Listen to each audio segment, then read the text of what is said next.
इस रील पर 16 million views थे, लेकिन मोदी सरकार ने आईटी एक्ट का मिसयूज करके इसे इंडिया में ब्लॉक करवा दिया।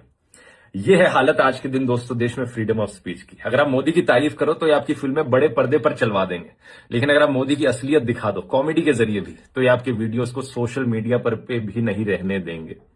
लेकिन पता है क्या है, इन लोगों को एहसास नहीं है कि जनता में कितनी ताकत है।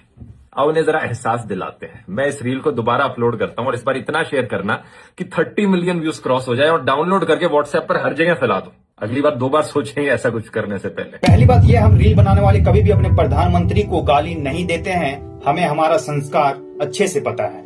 कुछ मुझको विशेष प्रेम करने वाले लोग भांति भांति के रील बनाते हैं, कोई इसको प्री प्लान बड़ा ड्रामा है ऐसा कहते हैं।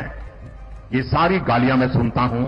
हाँ, ड्रामे वाली जो बात है वो कहीं ना कहीं सही है, क्योंकि आपसे बड़ा ड्रामेबाज कोई हो ही नहीं सकता है पूरे देश में। आप लोग वीडियो को लास्ट तक जरूर देखना, आप लोगों को भी समझ आ जाएगा कहीं ना कहीं मैं सही बोल रहा हूँ और क्या क्या ड्रामेबाजी है मैं इसे भी बताता हूँ आप लोगों को। जब आप प्रधानमंत्री नहीं बने तब आपको इंडिया का रुपया बहुत ही पतला लगता था। उस टाइम पे 1 रुपया डॉलर के 60-61 के बराबर था। नहीं गिरता है, बांग्लादेश की करेंसी नहीं गिरती है, पाकिस्तान की करेंसी नहीं गिरती, श्रीलंका की करेंसी नहीं गिरती। क्या कारण है? हिंदुस्तान का रुपया पतला होता जा रहा है। आज इंडिया का 1 रुपया 90 के पार हो चुका है, पर आप इसके बारे में बात भी नहीं करना चाहते हैं। तो आपसे बड़ा ड्रामेबाज कौन ही हो सकता है। आप ड्रामेबाज यहाँ भी हैं जब आप नारा देते हैं बेटी बचाओ बेटी पढ़ाओ का, पर जब मणिपुर में वो चीजें होती है, जब महिलाओं को नंगा करके रास्ते पे घुमाया जाता है, उनके साथ अत्याचार होता है, उनके साथ अन्याय होता है, तब आप चुप बैठे रहते हैं। आप ड्रामेबाज वहाँ भी कहलाते हैं जहाँ पे आप गाय का पूजा करते हैं, पर वहीं आप ओमान से हलाल का सर्टिफिकेट लाते हैं बीफ एक्सपोर्ट करने के लिए। आपका ड्रामा तो मुझे 2022 में ही पता चल गया था, जब आपकी माँ का निधन हुआ था और आपने सर तक नहीं मुंडवाया था। जबकि सर मुंडवाना हिंदू धर्म में बहुत ही पवित्र माना जाता है, जिसे बोला जाता है पितृकर्म, जिसमें सर मुंडवाने से